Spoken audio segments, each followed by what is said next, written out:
اللہم فقہ فی الدین۔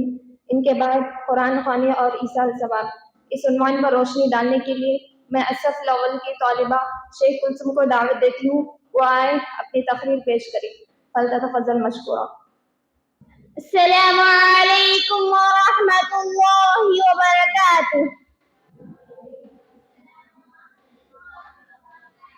الحمد للہ رب العالمین، الصلاة والسلام علی رسول کریم، اما بعد۔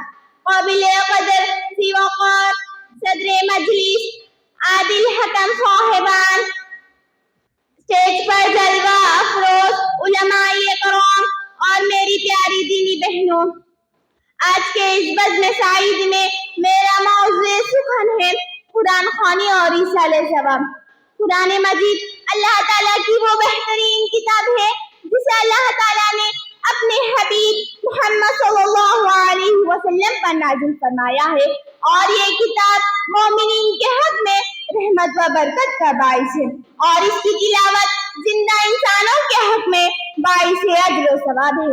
لیکن اس کے برخلاف آج ہمارے معاشرے میں قرآن خوانی کے نام سے ایک بدعت کو لوگوں نے اپنا لیا ہے، حالانکہ دین میں کسی بھی بدعت کی کوئی گنجائش نہیں، جیسا کہ نبی کریم صلی اللہ علیہ وسلم نے فرمایا، کل بدعت ضلالہ وکل ضلالۃ فی النار، رواہ مسلم۔ ہر بدعت گمراہی ہے اور ہر گمراہی جہنم میں لے جانے والی ہے۔ معزز سامعین و سامعات، تو آئیے ہم سب سے پہلے جانتے ہیں کہ قرآن خوانی کس کو کہتے ہیں، کہ مخصوص اوقات میں قرآن پڑھ کر اس کا ثواب مردوں کو ہبہ کرنا ہے۔ لیکن سوال یہ پیدا ہوتا ہے کہ ایصال ثواب کی نیت سے قرآن خوانی کرنا کیسا ہے؟ تو اس کا واضح جواب یہی ہے کہ قرآن خوانی کرنا بدعت ہے، اور اس کے متعلق کتاب و سنت میں کوئی دلیل موجود نہیں۔ معزز سامعین و سامعات، قرآن خوانی عام طور پر وہی لوگ کرتے ہیں جو زندگی بھر قرآن کے خلاف ورزی کرتے ہیں، نہ ہی حلال و حرام کی کوئی تمیز کرتے ہیں اور نہ ہی اس کی تلاوت کرتے ہیں۔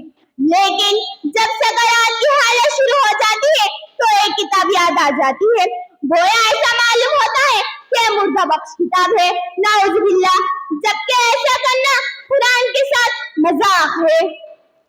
اگر قرآن خوانی کرنا جائز ہوتا تو ہمارے پیارے نبی صلی اللہ علیہ وسلم خود اپنی بیویوں، بیٹیوں اور عائشہ و اقارب کے حق میں اس کا اہتمام فرماتے، لیکن ایسا کچھ نہیں ہے۔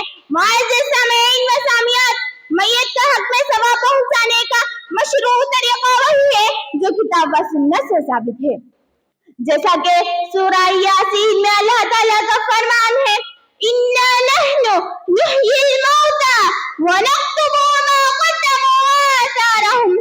ہم یقیناً ایک روز مردوں کو زندہ کرنے والے ہیں، اور جو کچھ کام انہوں نے کیے ہیں ہم سب اس کو لکھتے جا رہے ہیں، اور جو کچھ آثار انہوں نے پیچھے چھوڑ دیے ہیں وہ بھی۔ اور اسی طرح صحیح مسلم کی روایت میں آتا ہے کہ نبی کریم صلی اللہ علیہ وسلم نے فرمایا، جب آدمی مر جاتا ہے تو اس کا عمل اس سے منقطع ہو جاتا ہے، مگر ان چیزوں کا فائدہ اسے ملتا رہتا ہے۔ نمبر 1 صدقہ جاریہ، نمبر 2 وہ علم جسے نفع حاصل کیا جاتا ہے، نمبر 3 نیک اولاد جو اس کے لیے دعا کرتی ہو۔ خلاصہ کلام یہی ہے کہ ایصال ثواب کے لیے یہی طریقے ہیں جو میں نے ابھی آپ کے سامنے مختصراً بیان کی ہوں۔